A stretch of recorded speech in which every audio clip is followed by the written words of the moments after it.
and that's what you get to choose. Okay. I hold on. And Let me clear this up here. All right. I want to do clarification here. On the last video that I did, I was talking about time and the linearity of time and how there's past, present, and future in perception. And so perception is the nature of the body and how the body works and perceives its environment. And so that works in perception. In reality is linear. No, I'm sorry, not linear, but vertical, where you have this, everything happens now. So what happens in time, if I realized I had to explain this a little bit more because, saying everything happens now is an obvious and an unobvious statement in many ways, and I probably don't need to clarify that for anybody. So the vertical nature of things is that mean at each level of perception, which is linear, is we get to transcend our limitations. We get to transcend our fears, our hopes, our joys, like all those things, all the things that keep us in the linear frame. And so this is the nature of forgiveness is when we have a um, when we harbor negative feelings towards someone or some event or something, is that locks us into a level of perception. When we have a bias on something, that locks us into a level of perception, and that is in the linear sense. And when you release from that, it transcends you to the next level on the vertical plane. And so you have your linear, so each layer of reality is you go on to, you're still on a linear sense until you transcend all of those limitations and you get enveloped into the unity of all of creation. Um, those are big words. I mean, they're very small words, but they have big implications. Let's say. Um, I have extremely limited vocabulary, so they're not big words by any means, but they're the big implications. And so you have life in a linear sense. You were born, you go through school, you get a job, you go to retirement, and you die. Linear. During that period of time, at any stage, when you cross a threshold in your life, you forgive someone for a hardship that's been occurred to you, or there's some wrong deed or something, and you let that go, you actually transcend into the next level of reality. And so when you forgive that person over here, all of reality in your world shapes itself, reshapes itself to the next level that you're at. So when you look at the world and you see hundreds of millions of people or billions of people, I'm not quite sure what the population is supposed to be right now. Um, we are all at different levels. This is why there's a lot of confusion. I think in the Bible they call it Babel, and it is the mixing of tongues, the languages that we don't understand, and so we're thinking that we're playing at the same rules, the same levels, the same playing field, and it turns out that we're not. And when you legislate that everything be equal, well, that doesn't actually work because it's not in line with the reality. Reality is we're this way, we're perceiving this way. And so when I perceive something I wish I had some infographics on here. It'd be easier for me to do it. But I'll just start out with this. When I perceive at this level, I'm looking at the world as this playing field. But there could be hundreds of millions of other people at other levels here or below. And so we have this whole funny mix of people at different levels of reality, um, trying to navigate this life.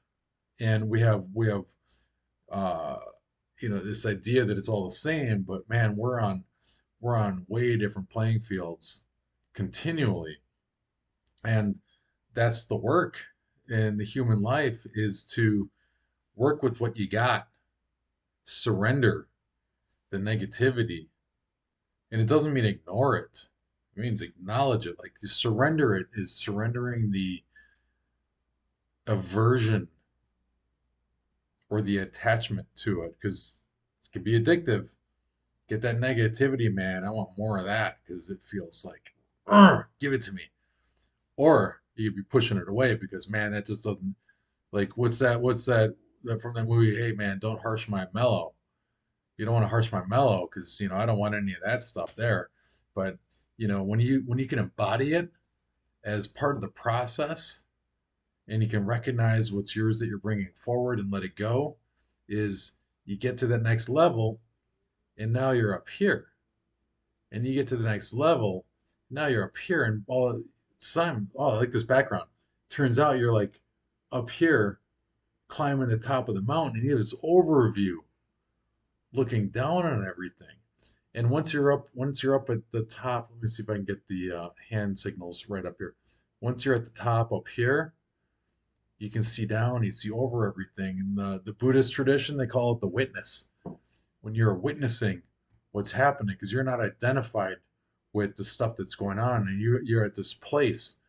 And when you go into cosmic consciousness, when you surrender all thoughts and you're fully embodied with that moment, is this stuff is happening. It's all happening. It happens concurrently. And that's possible in this lifetime. You take your life that you have now, you surrender everything to that moment. And there is a great possibility that you see that connection between everything that's occurring in your life. And then there's beauty and joy in everything, even the hardship.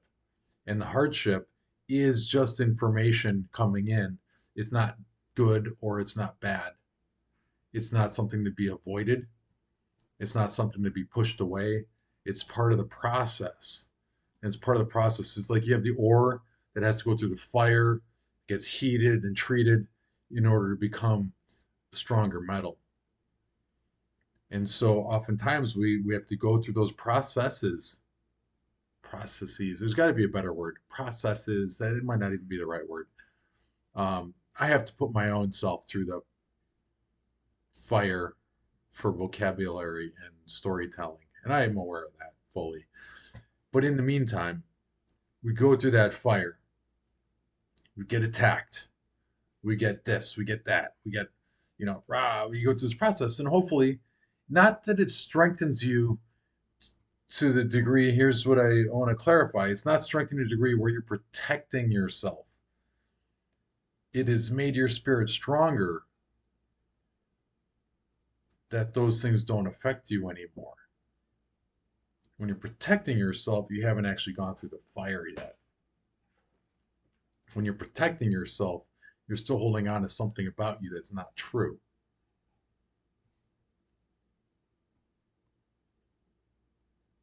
So this life, this timeline, when you go with the vertical, now is the only moment you got. Your past, present, and future is tied up in now. You want to know what your past is accurately? Look to your present. What's happening now? What relationships are coming into your life? How are they treating you? What's happening now? There's your past. You don't like it? Come to terms with it. Reattune yourself and move on to the next moment. Because now is the entirety of existence. There is no past, there is no future in reality. Reality is now. What you're experiencing is the past in your mind, or the hope for the future that is better or different than the past that you had experienced. But right now, life is the expression of joy. Life is the expression of love, and life is the expression of itself. And so the the hardship that we experience or the fear that we experience now is based on the past and overlaying it onto a future which we may actually experience because of the overlay of the past. But if we take the moment now and fully embody and appreciate, there's a possibility of transmutation and transformation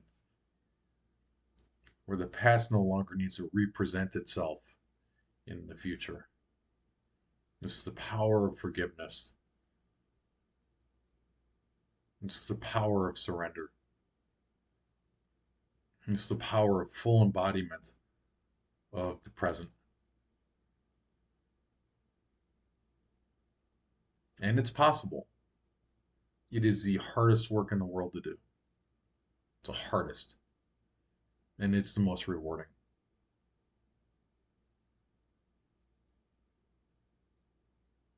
With that, I'm going to leave much more clearly than the previous video, with no apologies, because this is a process of growth. And with that, I can close with love and peace.